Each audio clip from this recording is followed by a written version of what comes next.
There she is. Yeah, unfortunately, I crashed her. She got crashed. But she's in one piece. I wasn't, but she was. So it actually held up pretty damn good. See, some crash marks. There we go. I guess a little bit of crash mark right there. This got bent. Derailleur, that's bent to shit actually. That thing, it still works though somehow.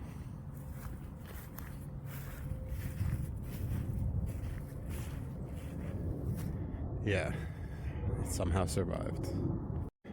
So yeah, so I was on a solo ride. I was just chilling, minding my own business, and I turned. I didn't see this curb, and I went flying. I don't know how fast I was going. I must have been going like 23 miles an hour, somewhere around there. And then, yeah, I went down. This part was bent from this. It wasn't lined up with the handlebars anymore. I actually was bleeding in multiple places. Fun times. I had a guy that worked at the area. He was working near the area that I was at, and he helped me straighten it out. I rode 7 miles back to my car, and then I had my brother come back and help me out because I couldn't even stand on my right leg. What happened is I ended up breaking my leg on my right. It's more fractured, it's not broken. And my wrist, I broke my wrist. Stupid accident. I could have been avoided. It was my fault. Things happen. What are you gonna do? But let me tell you, the bike held up pretty damn well. My bones didn't, but the bike did. I can't complain about it. This is gonna be the last installment of the Wildeway FW11. I think it was worth its weight in gold. It was a good bike so far, and I'm gonna keep it for a while. We'll see what happens. We'll see what happens. It worked out pretty good. Overall, it's not that damaged. You got some scratches, little things, but it's not that damaged in general. Yeah, it survived a pretty bad crash, I have to say. It wasn't a simple crash. I wish it was like, oh yeah, easy, nice, simple. It wasn't. It was like not fun. Couldn't stand on one leg. I was able to throttle it back. Like I said, it was 7 miles away from my car. It could have been much worse, but I'm okay. I'm healed, and life goes on. The seat wasn't so lucky. What are you gonna do? You can always pop on a new seat. They're not that expensive. $30, $40 the most. You can go crazy, but for the amount of damage that I crashed with for my body, this is nothing. You could see little scratches. No big deal. Who cares about scratches? Those are birthmarks, bro. See that little scratch right there. The lights survived. All the lights survived. No issues with that. She's not looking bad after the crash at all. Yeah, she's still kicking. She's got, what is it? You can see it. She's got 565 miles on her. You can see that.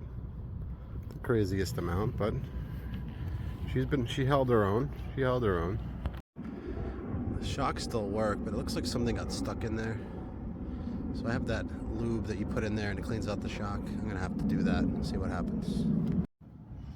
This got bent. Won't close anymore. Not the end of the world, but kind of annoying.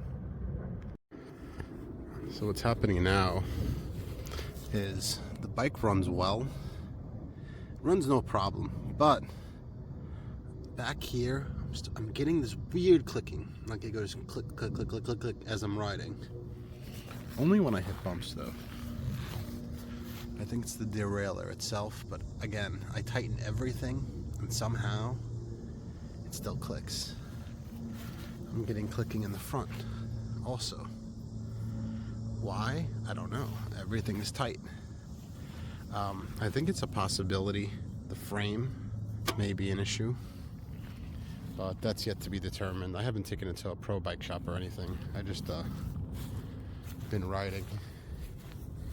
So I checked it all myself and it seemed okay, but something's going on in there and I probably might have to get it checked professionally, so we'll find out. The clicking, super annoying. Click, click, click, click, click. No matter what I do, I can't kill the battery on this bike. I just can't. Like, I can't go far enough to kill it. Like, it just doesn't work. My trails aren't even long enough to do that. So that tells you something about this bike. It keeps going. It's like the frickin' Energizer Bunny. You just going and going and going. I saw one guy. He was able to hit almost exactly 65 miles and then he took the train home. He's like a super bike reviewer guy. I don't even remember his name, but he's cool. It looks like a cool guy. He was able to drain this battery. I can't. Now the burning question. Would I still buy this bike again if I did it all over? I would, but I would buy it on sale. It's not bad for the money. I paid about $1,400, which a lot of people have been able to get it for like $1,100, $1,200, less sometimes. This is the 4.0, so you have the better brakes, better everything. But yeah, I think I would. It's been a good bike. I can't really complain about it. If it survived the crash, it survived me, because I'm not easy on these things. It survived me, and it still looks this decent, and it still runs. I think we have a winner here. I'd definitely buy it again. Anybody who wants it, if you want a simple, easy bike, 100%, get it. Peace out.